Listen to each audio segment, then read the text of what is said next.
పాత స్కూలే కదా అని చెప్పి పోతే ఈసారి రక్తం ముద్ర చూస్తానని భయ్యా నా జీవితంలో అనుకోలేదు. అసలు మ్యాటర్ అంటే ఈ రోజు నెల్లూరులో బాగా వర్షం పడేసరికి బయటకు వచ్చి మాకేం చేయాలి ఏం అర్థం కాక ఆలోచిస్తా ఉంటాం. ఈ లోపు మా వాడు ఈ రోజు మన ఇద్దరం స్కూల్ హంటింగ్ చేద్దాం ఎవరు లేకుండా అనేసరికి ఇది పాయింటే కదా, అందరూ ఉంటే ఒక లాగుంటది, మేము ఇద్దరమే హంటింగ్ చేస్తే వేరే లాగుంటుంది కదా అని చెప్పేసి ఇద్దరమే కదా భయంకరంగా ఉంటుంది అని చెప్పి స్కూల్ హంటింగ్ దగ్గరికి అయితే స్టార్ట్ అయిపోయాము. అలా వెళ్లే దారిలో ఇద్దరమే కదా అని చెప్పి నేను ఆలోచిస్తుంటే మా వాడు నీతులు వినండి. దయాలు కింద మా భయపడేది, దయాలు మనం చూసి భయపడాలా. వీడెవడో భావరక్షణ చేస్తున్నాడు, చైల్డ్ ఆర్టిస్టా. అలా స్కూల్ దగ్గరికి కూడా వచ్చేసి వర్షం దెబ్బకి బాగా తడిచిపోయి ఉండేసరికి ఇంకా లోపలికి కూడా వెళ్తున్నాము. ఇంకా లోపలికి వెళ్తున్నామో లేదో దెయ్యాలే మనల్ని చూసి భయపడాలన్నాడు చూడండి. లోపల లైట్ వేసానంటే కాళ్ళు అనగతున్నాయి నాకు.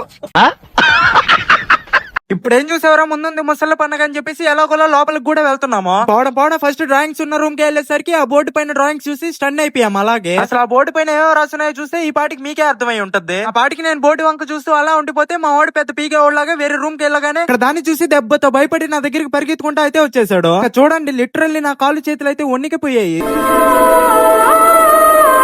ఆ దెబ్బతో ఆ రక్తం ముద్ర చూడగానే ఇంకుండకూడదు ఇక్కడ అని చెప్పేసి వెంటనే వెళ్ళిపోయాము అక్కడ నుంచి. ఇదిగాక గోడ పైన రక్తం ముద్ర చూడగానే దెబ్బతో తలనొప్పి కూడా స్టార్ట్ అయిపోయింది నాకు. ఇంకోసారి జన్మలో ఈ సైడ్ రాకూడదు అని చెప్పేసి ఇంటికైతే స్టార్ట్ అయిపోయాము. మొత్తానికి అలా స్కూల్ హంటింగ్ అయితే ఎండ్ అయిపోయింది. మీరు వెళ్తూ లైక్ కూడా ఇన్స్టాలో ఫాలో అయిపోండి, యూట్యూబ్ లో సబ్స్క్రైబ్ చేసుకోండి. ఉంటా మరి.